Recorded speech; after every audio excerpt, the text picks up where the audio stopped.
from the Japanese ambassador, who says the fate of the world depends on reactor number 4. An update on the Fukushima cover-up. To our top story. The Fukushima Daiichi nuclear power facility is in a precarious situation today, and at risk is the future of life as we know it in the Northern Hemisphere. That is not an exaggeration. In fact, U.S. Senator Ron Wyden visited the site in Japan, and he then issued a press release on his website talking about how precarious the situation was. Also, a former Japanese ambassador was there and issued a release talking about how the fate of the world depends on reactor number 4. Now, we covered this on Natural News. It's also been covered, of course, at Infowars.com. And in that story, we talked about how the cesium-137 radiation that could be emitted from reactor number 4 is extreme. And here's the quote from the former Japanese ambassador. Quote, "It is no exaggeration to say that the fate of the whole world depends on the number 4 reactor." And why is that the case?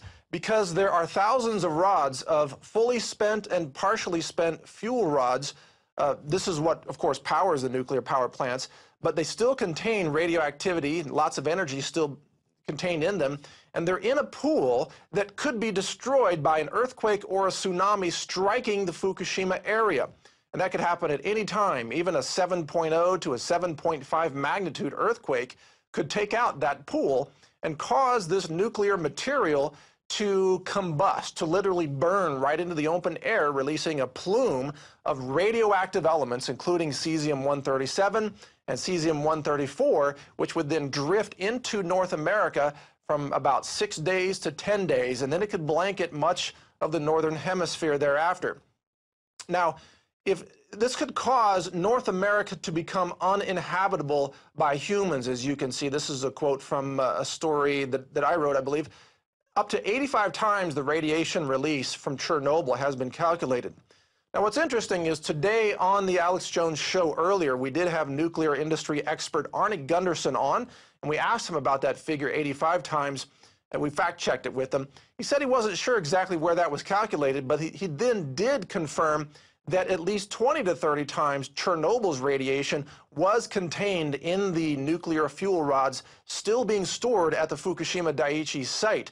And if there is a fire, if there is an earthquake, if there is even a terrorist attack on that facility, it could unleash unprecedented levels of radiation across North America and around the Northern Hemisphere. So this is a massive risk, and most importantly, this is the big part. He said that even if the Nuclear Regulatory Commission in the United States made the funds available to try to rescue this situation, to contain those nuclear spent fuel rods, it would take them, in his words, 2 to 3 years to take care of that situation. So between now and 2 to 3 years out, and that's even if they decide to solve the situation, we are at risk of an imminent radioactive catastrophe, a nuclear apocalypse, if you will, if there's an earthquake that shatters that pool and causes that nuclear fuel to burn and be emitted into the air. The cover-up of this issue is being called Plumegate. So search for that on the search engines if you want to learn more about Plumegate.